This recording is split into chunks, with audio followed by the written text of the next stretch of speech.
우리가 요한복음 16장 33절에 보시면 세상에서 너희가 환난을 당하라 담대하라 내가 세상을 이겼노라 이라는 말씀이 있습니다. 우리 신자들은 세상에 유혹이 많고 환난이 많은 세상 속에서 살고 있는데 이 세상과 싸워 반드시 이겨야 될 숙제가 우리에게 주어졌다고 하는 것입니다. 세상에 굴복당하는 신자가 아니라 세상을 이기는 신자, 그런 신자로 하나님께서 우리 각자를 불러주셨다고 하는 것이죠. 우리가 세상을 이기기 위해서 우리에게 필요한 것이 무엇일까요? 그것은 우리가 세상과 싸워 능히 이길 수 있도록 우리 각자가 강해져야 하는 것입니다. 신자들이 강하고 교회가 강해야 우리가 세상을 이길 수가 있어요. 약골이 승리할 수 없죠. 강한 용사만이 승리할 수 있는 것입니다. 오늘 성경에 등장하고 있는 삼손도 마찬가지입니다. 삼손도 굉장히 우리가 삼손 그러면 강한 자로 많이 인식이 되어 있는데 삼손도 한때는 굉장히 약할 때가 있었어요. 그가 여인의 유혹에 빠지고 머리털이 잘리고 여호와께서 그를 떠났을 때 삼손은 심히도 이 연약한 자가 되고 있는 걸 볼 수가 있습니다. 전에는 블레셋 병사들과 싸워서 승승장구했지만 이번에는 아무런 힘도 쓰지 못하고 삼손이 블레셋 사람들에게 체포를 당하고 있는 걸 볼 수가 있어요. 그런데 다시 삼손이 강해졌을 때는 이전보다 더 강해져서 더 많은 블레셋 사람들을 죽였다고 하는 것입니다. 삼손도 연약할 때가 있었고 강할 때가 있었어요. 적어도 삼손이 죽을 때는 가장 강력하게 살다가 자신의 생을 마감하고 있는 것을 볼 수가 있습니다.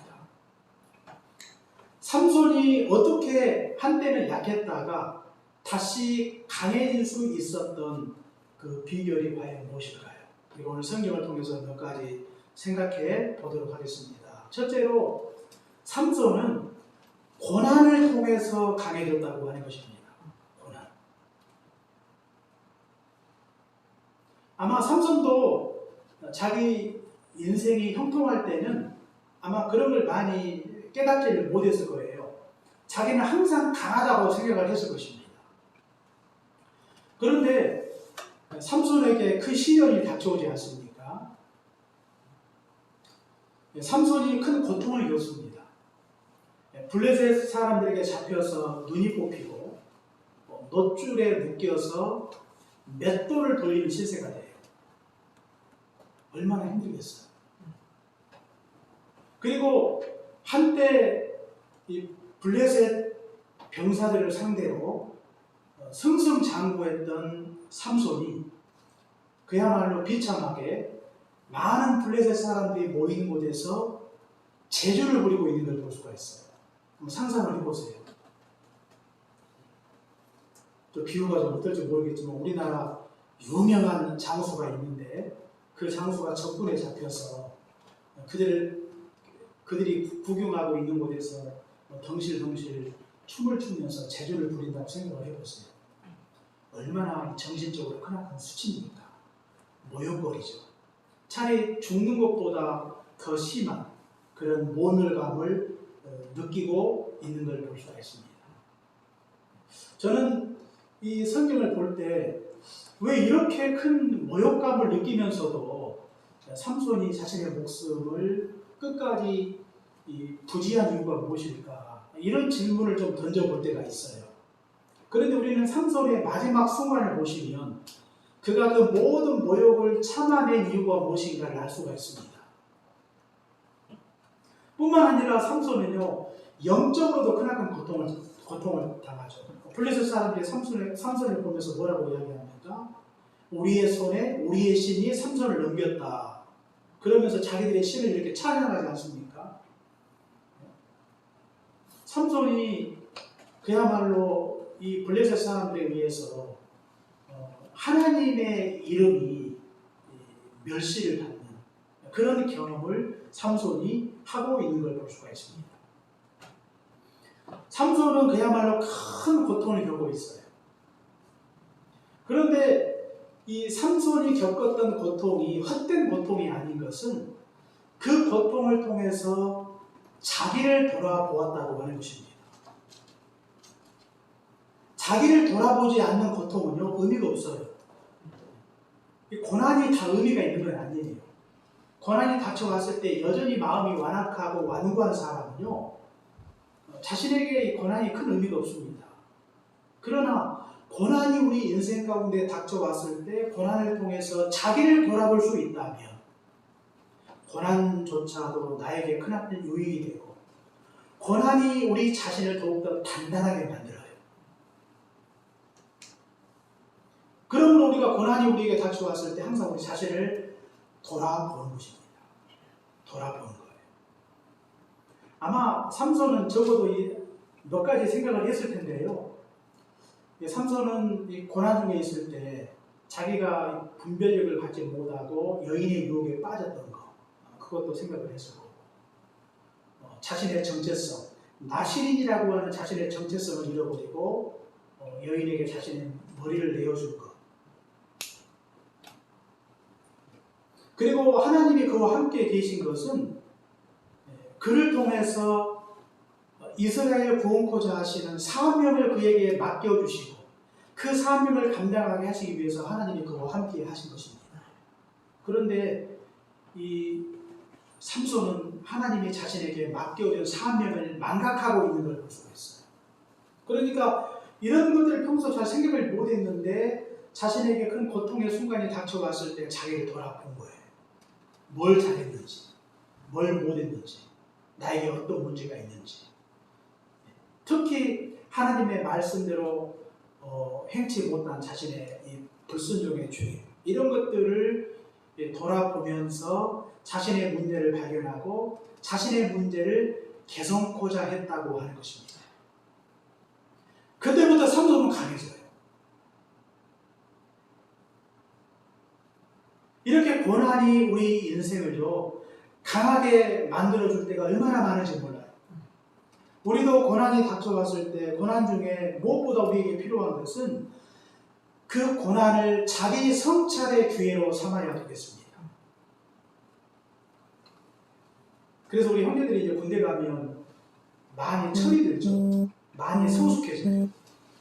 왜 성숙해지는가? 군 생활하면서 자기를 돌아보는 시간을 갖는 것입니다. 자기가 평소 경험해보지 못했던 이 생활을 하면서 자기를 돌아보는 계기가 되죠.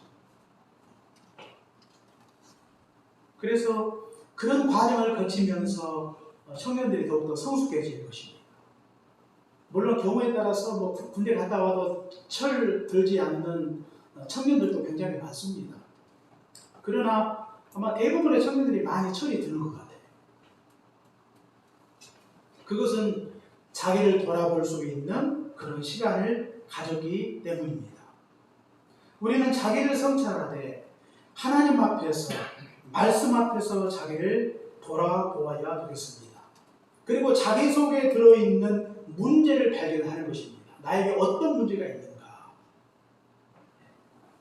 그래서 우리가 올 한 해를 우리가 살면서 그리고 올 한 해 내가 열심히 뿌린 씨에 대하여 이 결단하는 이 추수의 계절에 과연 내가 얼마만큼의 열매를 맺었는지, 열매를 맺지 못했다면 어떤 문제가 있었는지, 열매를 많이 맺었다면 도대체 이렇게 많은 열매를 맺게 된 이유가 무엇인지, 이런 것들을 점검하는 그런 시간이 우리에게 필요하다고 하는 것입니다. 그리고 내 속에 들어있는 문제를 발견하고 그 문제를 개선하면 우리는 전과 다른 새로운 인생을 살아갈 수가 있어요. 연약한 인생이 아니라 강건한 인생을 살아갈 수 있도록 하나님께서 도와주신 것입니다. 그렇기 때문에 우리가 고통 중에 있다 할지라도 결코 우리가 낙심하거나 원망, 불평하지 말고 오히려 자기를 돌아보는 시간을 가지십시오. 특히 우리가 하나님 앞에서 내가 하나님의 말씀대로 행치 못한 것이 과연 무엇인가? 내가 세상을 사랑했던 것, 하나님의 말씀을 거역하고 불충하게 살았던 모든 죄악들을 우리가 하나님 앞에 낱낱이 철저하게 회개하고 돌이킬 때 우리는 이제는 연약함을 떨쳐버리고 강한 신자로 새롭게 변화될 수 있도록 하나님께서 축복해 주실 것입니다. 이 같은 은혜가 오늘 추석 명절에 우리 가운데 임하시기를 주의 이름으로 축원합니다. 그 다음에 두 번째로 삼손이 어떻게 다시 강해졌습니까? 기도할 때 강해졌어요. 기도할 때. 삼손이 뭐라고 기도합니까? 우리가 28절 같이 한번 읽겠습니다. 자, 28절 시작. 여호와께 부르짖어 이르되 주 여호와여 구하옵나니 나를 생각하옵소서. 하나님이여 구하옵나니 이번만 나를 강하게 하사 나의 두 눈을 뺀 블레셋 사람에게 원수를 단번에 갚게 하옵소서. 아멘. 삼손의 기도였습니다. 이번만 나를 강하게 하사 나의 두 눈을 뺀 블레셋 사람에게 원수를 단번에 갚게 하옵소서. 이렇게 하나님께 간절히 기도드리고 있는 걸 볼 수가 있습니다. 이것은 단순히 자신의 원한을 갚기 위해서 드린 기도만은 아니었어요. 이 사사의 역할은 심판과 구원입니다. 그러니까 이스라엘을 대적했던 자를 심판하고 이스라엘을 적들의 손에서 구원해내는 것, 이게 사사의 역할 아닙니까? 마지막에 그 역할을 감당하고 죽겠다는 거예요. 그래서 이 문제를 놓고 하나님 앞에 간절히 기도했던 것입니다. 그랬더니 하나님께서 삼손에게 새 힘을 주십니다. 새 힘을. 어쩌면 전보다 더 강한 힘을 주셨어요. 물론 전에도 뭐 나귀 토뼈로 1000명을 죽이는 그런 사건도 있었어요. 그러나 이번 사건은 또 틀려요. 삼손이 그동안 행했던 그 어떤 일보다 더 큰 일을 할 수 있도록 하나님께서 삼손에게 가장 강력한 힘을 주신 것입니다. 삼손이 여자갈 때 하나님 앞에 간절히 기도했더니 하나님께서 그가 사명을 감당할 수 있도록 하나님이 그에게 새 힘을 허락해 주신 것입니다. 전에도 삼손이요, 이 레이에서 블레셋 사람과 싸울 때, 그때 아까 말씀드린 대로 나귀 두 뼈로 1000명을 죽였을 때의 일이죠. 그때도 이 1000명과 이렇게 싸워서 그들을 죽였는데 싸우다 보니까 너무 지쳐가지고 목말라 죽게 되었어요. 갈증이 너무 심해요. 갈증이 심해서 쓰러지면 어떻게 됩니까? 이제는 삼손이 죽죠. 더 이상 싸우지 못하고 너무 심한 갈증 때문에 더 이상 힘을 쓰지 못하면 갈증이 오면 사람이 힘도 빠지죠. 단순히 몸만 마른 게 아니에요. 갈증이 오면 사람이 굉장히 무기력하지 않습니까? 삼손이 그런 상태예요. 그대로 두면 1000명을 죽여놓고 자기가 죽을 수 있는 그런 상황입니다. 그때 또 이 삼손이 하나님 앞에 기도하지 않습니까? 그랬더니 레이의 우묵한 곳을 하나님이 치시고 거기에서 물을 내시고 삼손이 그 물을 마시고 소생케 되었다고 성경이 말씀하고 있어요. 다시금 힘을 얻고 그 전쟁을 마무리할 수 있었다고 하는 것입니다. 하나님이 삼손이 기도할 때 그때에도 새 힘을 하나님이 허락해 주신 것입니다. 삼손에게는 그런 경험이 있었어요. 그리고 이번에도 하나님 앞에 간절히 기도하면서 자신에게 주어진 사명을 감당할 수 있도록 하나님께 기도했더니 하나님께서 그에게 힘을 주셨다고 하는 것입니다. 우리가 사도행전 7장에 보니까 스데반이 돌에 맞아 순교하게 직전에도 하나님 앞에 기도하지 않습니까? 뭐라고 기도합니까? 주여 내 영혼을 받아 주옵소서. 저들의 죄를 용서하여 주옵소서. 그런 기도를 드리고 있는 걸 볼 수가 있죠. 그때 하나님께서 스데반에게도 힘을 주십니다. 그 모든 환난을 견딜 수 있는, 의연하게 죽음을 맞이할 수 있는 힘을 하나님께서 그때 허락해 주셨다고 하는 것입니다. 우리가 고통 중에 있을 때, 시리에 빠져 있을 때 우리가 하나님 앞에 기도하면 하나님께서 우리에게 감당할 수 있는 힘을 우리에게 허락해 주신 것입니다. 155년에 순교했던 폴리갑도 마찬가지예요. 폴리갑도 죽기 직전에 하나님 앞에 기도하지 않습니까? 그가 뭐라고 기도합니까? 나를 하나님께서 순교에 합당한 자로 세워주신 것 감사합니다. 나를 순교의 반열에 오르게 하신 것을 감사합니다. 부디 나를 향기로운 제물로 사용하여 주옵소서. 그렇게 하나님 앞에 간절히 기도해요. 특히 폴리갑은 우리가 잘 알고 있는 대로 서문의 감독관인 그가 사도 요한의 제자입니다. 제자의 뒤를 이어서 교회의 지도자가 되었던 사람들을 가리켜서 우리는 속사도라고 이렇게 부르죠. 속사도. 그 중에 한 명이 폴리갑이에요. 그래서 그가 이제 네가 믿고 섬기는 하나님을 배반하라. 자꾸 위협하지 않습니까? 만약에 그렇게 하지 않으면 너를 불에 던지겠다. 그렇게 위협을 해요. 그 순간에 하나님 앞에 기도했더니 하나님께서 폴리갑에게도 하나님이 은혜를 주시고 비록 그가 죽습니다. 그러나 끝까지 그는 하나님을 배반하지 않고 오히려 내가 순교의 반열에 오르게 된 것을 감사하면서 죽음을 당당하게 맞이하고 있는 걸 볼 수가 있습니다. 우리가 죽음의 자리에서 건져내는 것만이 기적이 아니라 그것을 끝까지 견딜 수 있는 것도 기적이에요. 그 고난의 자리에서 건져내는 것만이 간증거리가 아닙니다. 주로 보통 간증 들어보면 내가 이런 어려움을 당했는데 하나님이 도우셔서 어려움은 다 해결되고 잘 됐다 그런 이야기가 많죠. 그런데 저는 그런 간증도 좋아하지만 그러나 그 모든 어려움에도 불구하고 끝까지 그것을 감당한 것 이것도 기적 아닙니까? 스데반이 살았어요? 폴리갑이 살았습니까? 죽었거든요. 다니엘의 세 친구들은 사자굴에 들어갔다가 살아나기도 했지만 그러나 살아나지 못하고 끝까지 죽음을 맞이한 사람도 있어요. 하나님이 그 모든 고통과 시련을 견디도록 하나님이 그들에게 힘을 주신 것입니다. 우리는 연약하거든요. 고난을 쉽게 낙심하고 절망하고 원망과 불평을 쏟아내기를 좋아하는 심히도 연약한 자들이에요. 그런데 우리가 그때마다 하나님 앞에 간절히 기도하며 하나님께서 우리의 기도를 들으시고 우리에게 힘을 주시는 것입니다. 우리가 기도할 때 우리에게 새 힘을 주시는 하나님의 은혜를 경험할 때가 얼마나 많아요. 어깨가 축 처진 상태에서 심령이 답답하고 공고할 때 우리가 하나님 앞에 기도하면 하나님께서 우리에게 생각지 못했던 힘을 하나님이 허락해 주시는 것입니다. 그런 경험을 얼마나 우리가 많이 합니까? 기도할 때 하나님께서 우리에게 하늘로부터 내려주시는 이 강력한 힘을 우리의 심령 속에 허락해 주시는 것입니다.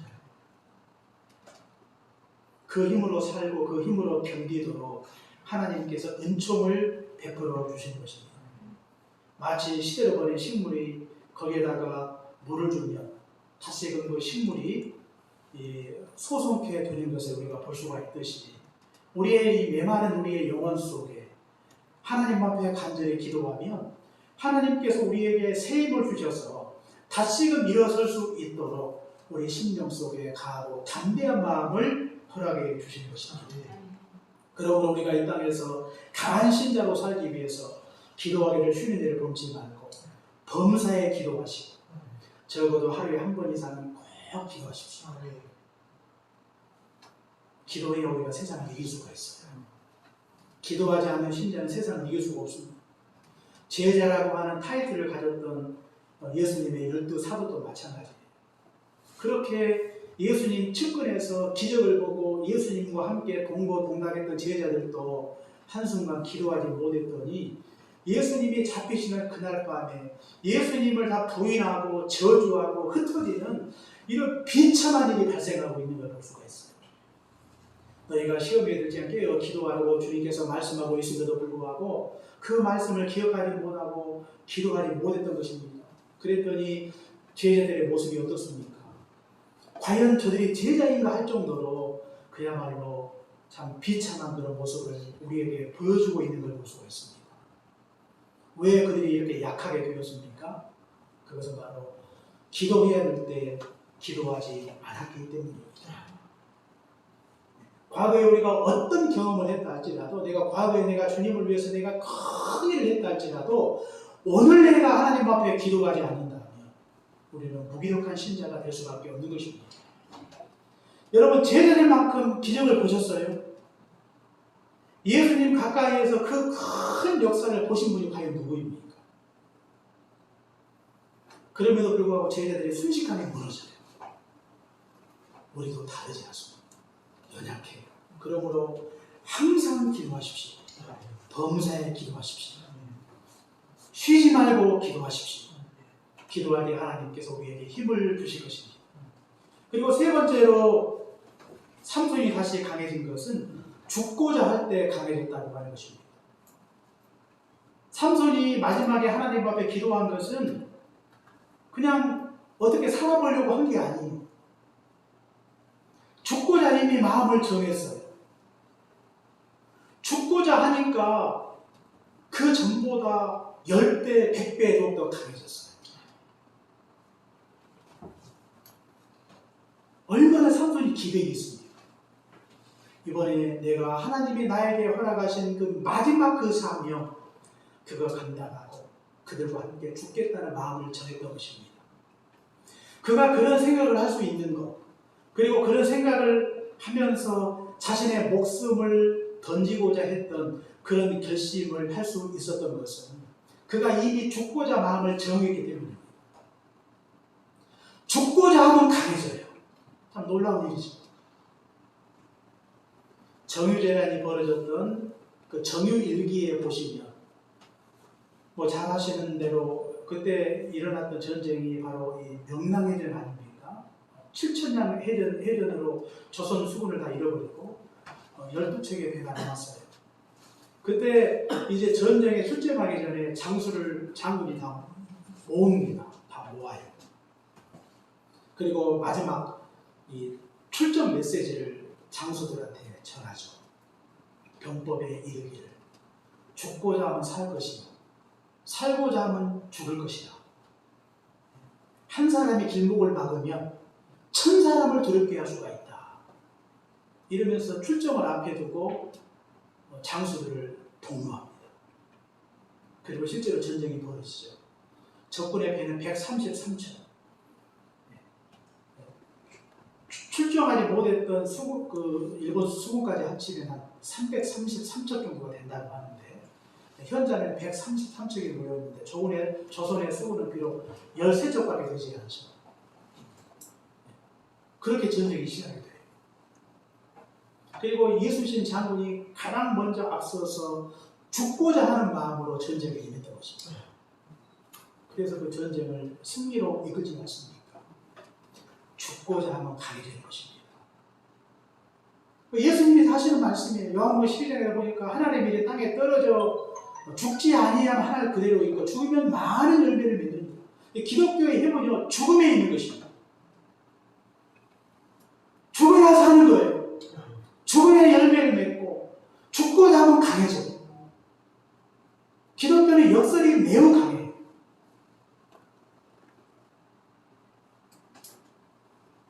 예수님이 말씀하기를 너희가 나를 따르려거든 자기를 부인하고 자기 십자가를 지고 나를 쫓으라 그렇게 말씀을 하고 있어요. 십자가를 진다고 하는 것이 무엇입니까? 다른 말로 쉽게 이야기하면 죽고자 하는 마음을 가리켜요. 십자가는 죽음인 것입니다. 죽고자 하는 마음으로 주님을 따르라고 말해요. 죽고자 하는 마음으로 복음을 전하고 죽고자 하는 마음으로 주의 일을 감당하고 죽고자 하는 마음으로 사명을 감당하며 하나님께서 우리에게 새 힘을 주셔서 그 모든 일을 능히 감당할 수 있도록 하나님께서 우리에게 은총을 베풀어 주신 것입니다. 기독교의 그 강함은요, 죽음에 있어요. 죽음. 한국 교회는 이 땅에서 철저하게 죽어져야 돼요. 죽는 자리로 들어가야 한국 교회가 희망이 있어요. 우리 해인교회가 강한 교회가 될 수 있는 비결이 과연 무엇일까? 그것은 우리 각자가 살려고 하는 것이 아니라 죽고자 하는 것입니다. 자신의 원한을 갖기 위해서 죽고자 한 게 아니에요.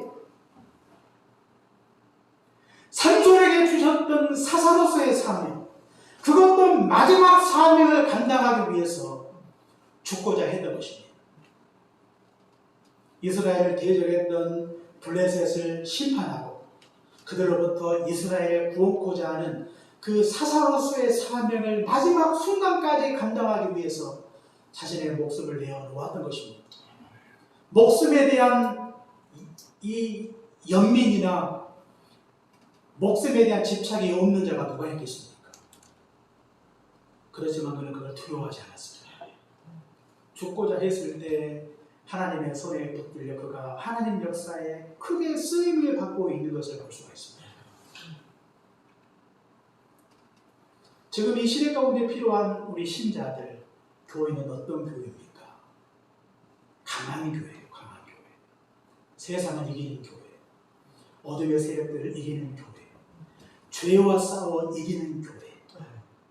그러려면 우리가 강해져야 되는 것입니다. 강해지지 않고는 승리할 수 없는 거예요. 우리가 추석을 맞이해서 우리가 점검할 것이 무엇인가? 과연 나는 세상과의 싸움에서 승리했는가? 패배했는가? 패배했다면 그 이유가 과연 무엇인가? 이걸 우리가 다시 한번 우리 자신을 돌아보아야 되겠습니다. 강한 신자가 되어서 승리할 수 있는 길은 바로 고난을 통해서 강해질 수가 있고, 기도할 때, 죽고자 할 때 하나님께서 우리 각자를 강한 신자로 강한 하나님의 교회로 만들어 주실 것입니다. 이 같은 은혜와 축복이 우리 가운데 임하시기를 주의 이름으로 축원합니다. 기도하겠습니다. 사랑해 주님 감사합니다. 강한 신자가 되기를 원합니다. 강한 교회가 되기를 원합니다. 그래서 세상 앞에 굴복하고 패배하는 자가 아니라, 어둠의 세력과 싸워 패배하는 자가 아니라 승리하는 하나님의 영적 군사로 살아가게 하여 주옵소서. 에스더가 죽으면 죽으리다. 죽고자 했을 때 그는 자기 민족을 살렸고, 죽고자 했을 때 그는 한낱 여인의 몸이 아니라 강한 용사가 되어 하나님의 큰 역사를 감당할 수 있었던 것처럼, 하나님께서 우리에게도 이 같은 신앙과 믿음을 허락하여 주옵소서. 세상을 이기는 교회가 되게 하여 주옵소서. 세상을 변화시키는 교회가 되게 하여 주옵소서. 세상 속의 빛과 소금의 역할을 온전히 감당하는 복된 교회가 되게 하여 주옵소서. 영적 패배자로 살지 말게 하시고 영적 승리자로 살아갈 수 있도록 우리 믿음의 권속들을 축복하여 주옵소서. 예수님 이름으로 기도합니다. 아멘.